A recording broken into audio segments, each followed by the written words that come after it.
मलत्याग करते समय ब्लीडिंग होती है और ब्लीडिंग के साथ बहुत तेज दर्द होता है, तो ये पाइल्स नहीं है, ये फिसर हो सकता है। फिसर क्या होता है, जब किसी को कॉन्स्टिपेशन होता है, कब्ज होता है और मल कठोर होता है, तो कठोर मल की वजह से जब वो गुदाद्वार से निकलता है तो गुदाद्वार के निचले हिस्से में, कह सकते हैं जहाँ पे एनल वर्ज है, वहां पे एक लंबा लंबा कट लग जाता है, चीरा मार देता है।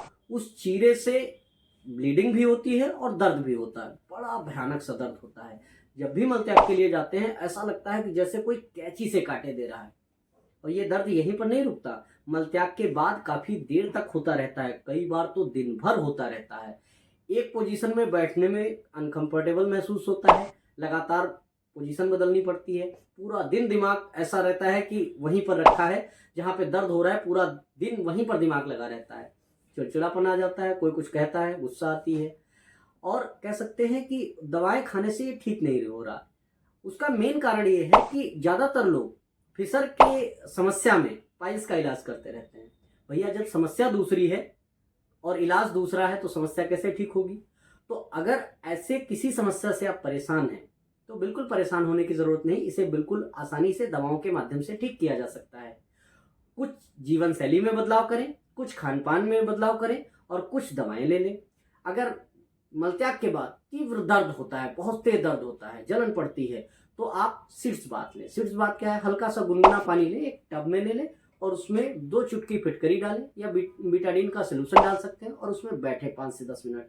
आपको 50% आधे दर्द में तुरंत आराम मिलेगी, 50% दर्द रिड्यूस हो जाएगा, इन्फेक्शन के चांसेस कम रहेंगे और कह सकते हैं जो स्फिंक्टर में स्पाज्म हुआ है वो कम हो जाएगा। और उसके बाद आप अपने खाने पीने में फाइबर वाली चीजें ले सकते हैं, जैसे फल आप ढेर सारे खाएं। हाँ, अगर आपको ब्लीडिंग के साथ फिसर है तो आप पपीता और अमरूद ना खाएं।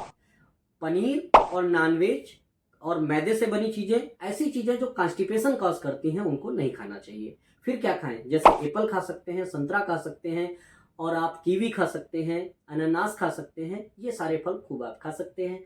और सलाद खूब ढेर सारा खा सकते हैं। इस टाइम पर ककड़ी, मूली, गाजर, चुकंदर, खीरा सब कुछ आ रहा है, ये आप खा सकते हैं। किशमिश, अंजीर और मखाना, इसको भिगा के खा सकते हैं। मल जो है वो सॉफ्ट रहेगा, मल सॉफ्ट रहेगा तो आसानी से निकल जाएगा। जहाँ पे मलद्वार में चोट लगी है, फिसर हुआ है, वहां पे ठोकर नहीं मारेगा, ठोकर नहीं मारेगा तो जल्दी से ठीक होगा। और अगर आपको कुछ खाने में ज्यादा मन करता है तो आप दलिया या खिचड़ी आप खा सकते हैं, लेकिन 2-3 चम्मच घी डाल लें। थोड़ा सा गुनगुना पानी अगर आप पीते हैं तो भी आपको आराम मिलेगी। कहने का मतलब कॉन्स्टिपेशन से बचना चाहिए। तेल मसाले वाली चीजें थोड़ा अवॉइड करें कुछ समय के लिए, जब तक आप ठीक नहीं हो जाते। और हाँ, 30% आप घर का खाना खा सकते हैं, लेकिन 70% में जो अभी बताई वो चीजें खानी चाहिए। फल, सलाद, जूस, छाछ, दलिया, खिचड़ी, इन चीजों को खाना चाहिए। ओके, नियमित रूप से टहलना चाहिए, रात नहीं जागनी चाहिए, उससे भी पेट खराब होता है, कॉन्स्टिपेशन होता है।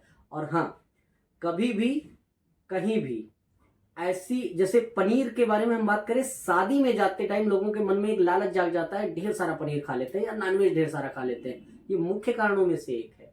ज्यादा देर आप लैट्रिन करने के लिए ज्यादा देर बैठे नहीं, मोबाइल या अखबार लेके ना बैठे, बहुत ज्यादा ताकत नहीं लगाएं। आप पाएंगे कि आपकी समस्या धीरे धीरे रिड्यूस होने लगी। कुछ दवाएं हैं जिनके माध्यम से, अगर मैं नाम लूं तो त्रिफला गुग्गुल बहुत अच्छी दवा है। जत्यादि ऑयल है, इसको आप कैथेटर के माध्यम से सुबह शाम मलद्वार के अंदर आप ऑयलिंग कर सकते हैं। ऑयलिंग क्या करती है, ऑयलिंग से जो गुदा मार्ग है उसकी दीवारें भीग जाती हैं, जो मल का, लेट्रिन का पहला टुकड़ा कंकड़ जैसा होता है वो भीग जाएगा, सॉफ्ट हो जाएगा। सॉफ्ट हो जाएगा तो आसानी से फिसल के निकल जाएगा।